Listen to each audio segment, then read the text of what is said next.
ได้50-60 ล้านเมืองผายมาแน่เมืองทางนี้ว้ามีแต่ผาย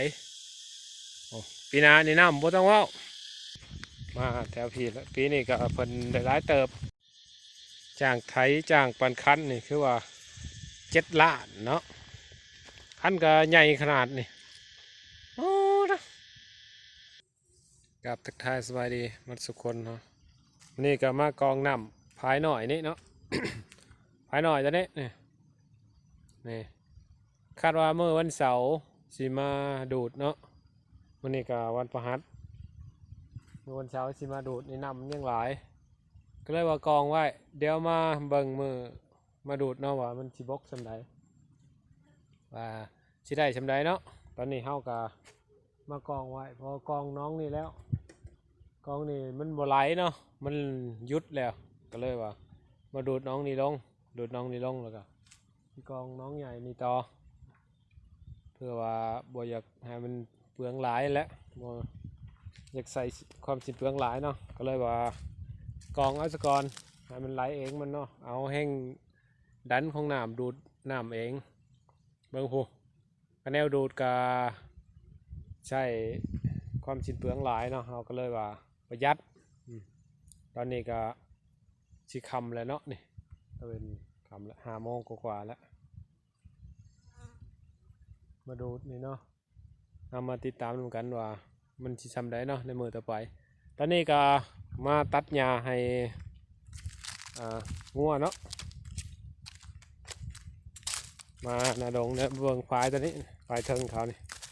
ก็เป็นหน้าเฮาตะกี้แล้วเนาะปันให้เขาปะจนอ้อยจนมันเพิ่นก็มีแล้วเนาะอยู่เทิงนี่มีหลายเบิ่งจนมันตัวนี้ก็หากะมาไถยกล่องยังบ่ทันได้ปลูกปันให้เขาแล้วเนาะเขาก็มาไถยกล่องเดี๋ยวสิไปเบิ่งขั้นเพิ่นต้นเพิ่นไถใหม่เนาะเพิ่นจ่างเนี่ยมือขาดเนาะมือก่อนขั้นตัวนี้มันขาดเนี่ยยกไม้รถมาถูให้แท็กเตอร์นี่ส่วนมันเพิ่นนี่กว้างชุดใช้หูใช้ตาอูนเพียงเงินปลายใหม่เพิ่นแหละเนาะนี่เฮาก็สิไปตัดเอาอันนั้น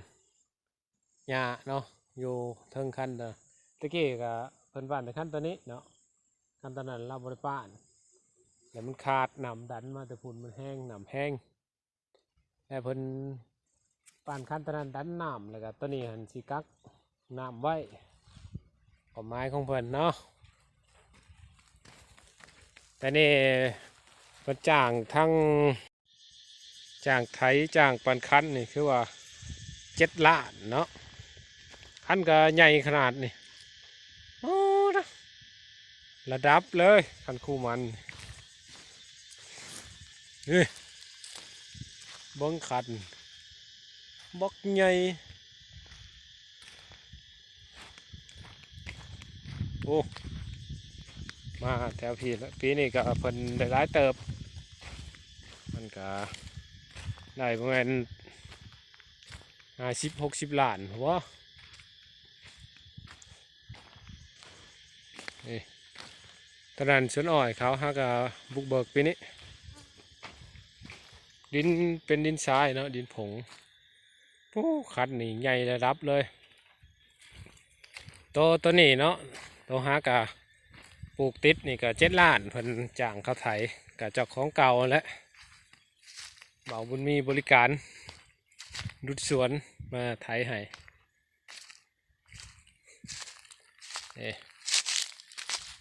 ตัวนี้นั่นอันนี้กว้างพอสมควรนะตอนจ้าง7 ล้าน 5ตัวนี้บุกเบิกต่อยังมีวัด